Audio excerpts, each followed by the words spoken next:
High, আমি ডুডুলের দিয়া। আমি আজকে রান্না করব, চিনতে পারছ? এটা সজনে ফুলের ঘন্ট। তো চলো দেখি রান্না করি। সজনার ফুলগুলোকে একটু নুন আর হলুদ দিয়ে আমি সিদ্ধ করে নেব।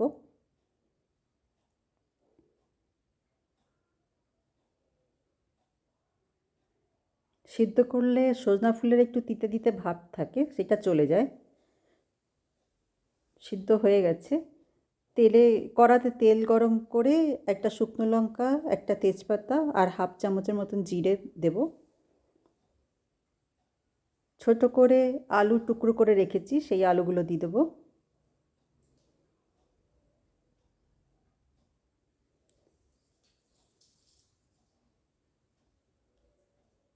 গ্যাসের ফ্লেম মিডিয়াম রেখে ঢেকে ঢেকে ভাজবো, কেননা আমরা সজনের ফুলটা মোটামুটি সিদ্ধ হয়ে করে নিয়েছি।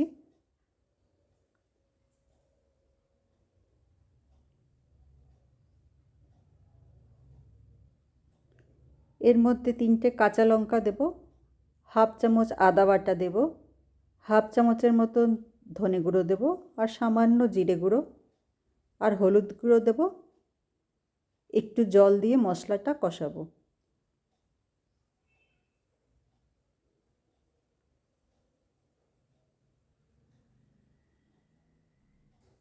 সজনের ফুলটা এই সময় খাওয়াটা নাকি খুব ভালো।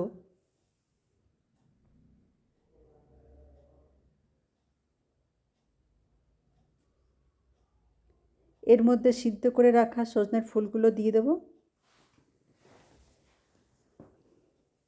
প্রায় 2-3 মিনিটের মতন এইভাবে ভাজবো।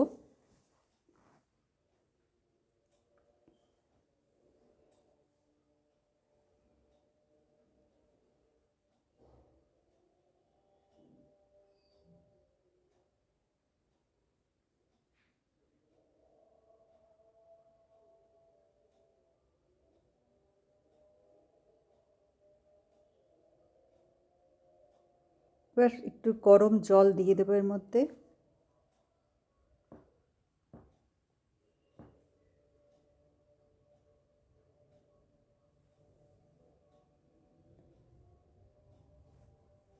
নুন দেব।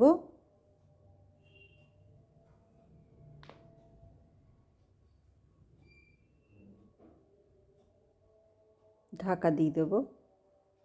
জলটা যখন কমে আসবে, আলুগুলো যদি সিদ্ধ হয়ে গিয়ে থাকে, তাহলে আর ঢাকবার দরকার নেই।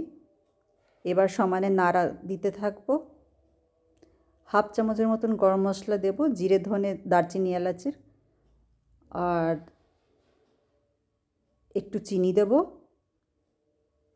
হাফ চামচের মতন ঘি দেব।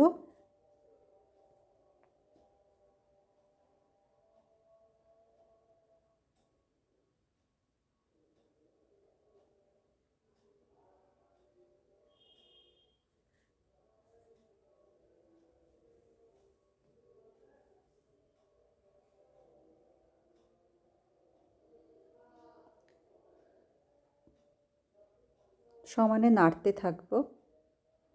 আলুগুলো একটু একটু ভেঙে ভেঙে দেবো, যাতে ঝোলটা একটু মাখা মাখা হয়ে যায়। আমার বাবা বলতেন যে রান্নার মধ্যে যে আমরা চামচ দিয়ে নাড়া দিই না, তারতে টেস্ট নাকি চলে আসে। মানে নাড়ানোর এটাও অনেক রান্নার টেস্টের নির্ভর করে।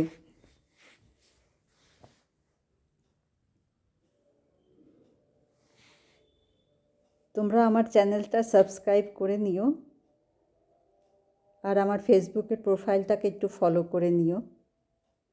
ভালো লাগলে লাইক কমেন্ট শেয়ার করো।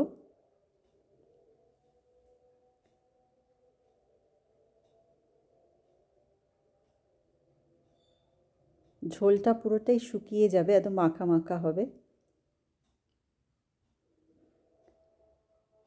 সবাই তোমরা ভালো থেকো, সুস্থ থেকো। আবার আরেকটা রান্না নিয়ে তোমাদের সাথে দেখা হবে।